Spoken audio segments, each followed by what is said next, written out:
మీరు ఊరకుండి నమ్ముకొనుట వలన మీకు బలము కలుగును. యెషయా 30వ అధ్యాయం 15వ వచనం. ఆందోళన చెందటం, చింతలలో మునిగిపోవటం, అనుమానంతో ప్రశ్నించటం, నమ్మకం ఉంచలేకపోవటం ఇవన్నీ మనిషిని ఎప్పుడూ నీరసంతో నింపేస్తాయి.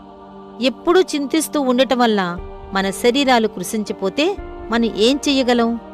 భయపడుతూ లోలోపల కోపంతో ఉడికిపోతూ ఉండటం వల్ల మనకేమైనా లాభం ఉందా? అలా చేయటం వల్ల మనలను మనమే అచేతనం చేసుకుని నిర్వీర్యులమైపోయినట్లే కదా.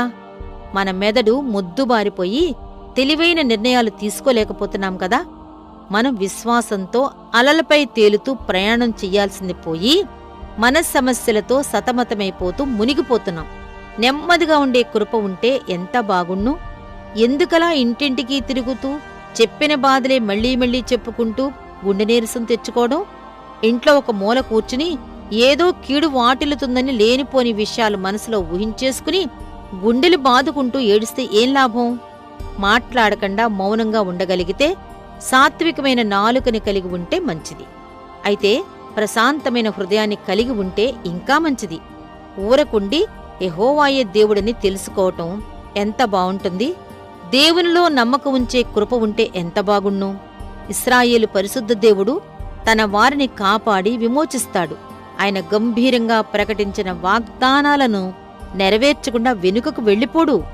పర్వతాలు తొలగిపోయినా, మెట్టలు తత్తరిల్లినా దేవుని మాటల్లో ప్రతి ఒక్కటి స్థిరంగా నిలిచి ఉంటుందని మనం నిశ్చయంగా తెలుసుకోవాలి. ఎవరికీ చెప్పుకోలేని విషయాలు మనం ఆయనతో చెప్పుకోవచ్చు.